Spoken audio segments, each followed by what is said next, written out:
और सभी की एकजुटता है।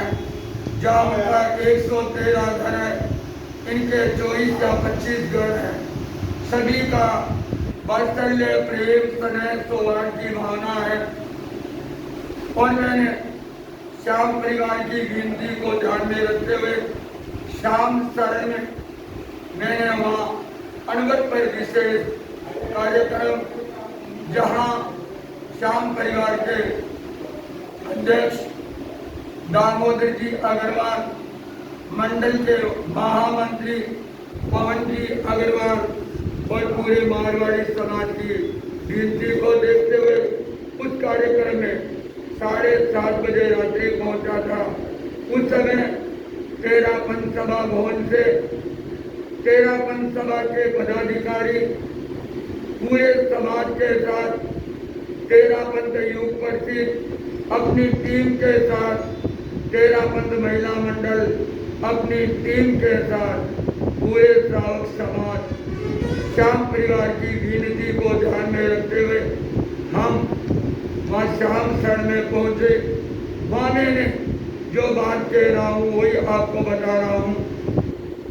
मेरे धर्मगुरु अभी बम्बई में चतुर्मास संपन्न करने के पश्चात सन 2024 का चतुर्मास सूरत में उनका घोषित है और बम्बई से अपनी यात्रा को गतिशील चरण से आगे बढ़ रहे हैं।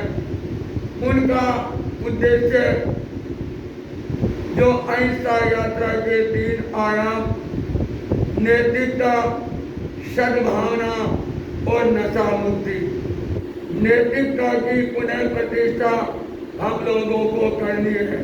कैसे करें? कि हमें आज विश्व में क्या हो रहा है, जो आज भ्रष्टाचार का बोलबाला है, अनैतिकता ज्यादा बढ़ रही है और उनको कैसे रोका जाए। तो हमारे धर्म गुरु 9वें आचार्य श्री तुलसी ने विक्रम संवत 2005 सरदार की पुण्यधरा फागुन शुक्ला द्वितीय को एक मंच की स्थापना की। उस मंच का नाम था अणुवत आंदोलन, अणुवत मंच। अणु और वट, अणु का मतलब छोटे छोटे वस्तुओं को, नियम को स्वीकार करना। कहा गया है अणुवत इंसान को इंसान बनाना चाहता है, अणुवत इंसान को इंसान बनाना चाहता है, अणुवत गिरे हुए व्यक्ति को उठाना चाहता है। ध्यान से सुनो, ध्यान से सुनो। अणुवत और कुछ नहीं चाहता, सोए हुए संसार को जगाना चाहता है, सोए हुए संसार को जगाना है।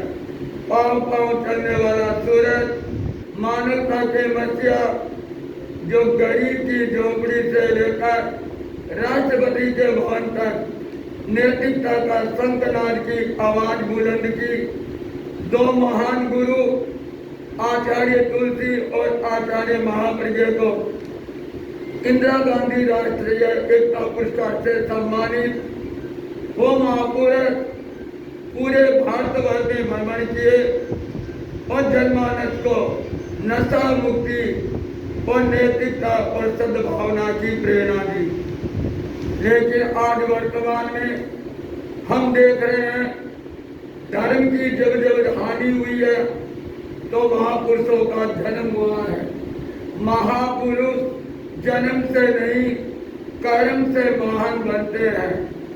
उदाहरण के रूप में आप समझे, चाहे राम हुए हैं, चाहे रहीम हुए हैं, चाहे गुरु गोविंद हुए हैं, चाहे गुरु नानक हुए हैं, चाहे साहब बाबा हुए हैं, चाहे बुद्ध हुए हैं, चाहे महावीर हुए हैं, चाहे तुलसी हुए हैं, चाहे महाप्रज्ञा हुए हैं, चाहे महाशमन जी हुए हैं। वो महापुरुष जब आके नेपाल में जो ऐसी विषम परिस्थिति थी, जो आचार्य श्री महाशमन जी काठमांडू की धरती पर विराज रहे थे, नेपाल की राजधानी में, वहाँ कैसे भूकंप आया आपको पता है। हमारा योगाचार्य बाबा रामदेव जी से आध्यात्मिक मिलन, उनके साथ योग के बारे में, प्रेक्षा ध्यान के बारे में जीवन विज्ञान के बारे में प्रैक्टिकल प्रयोग समसामयिक विषय पर विशेष चर्चा हुई।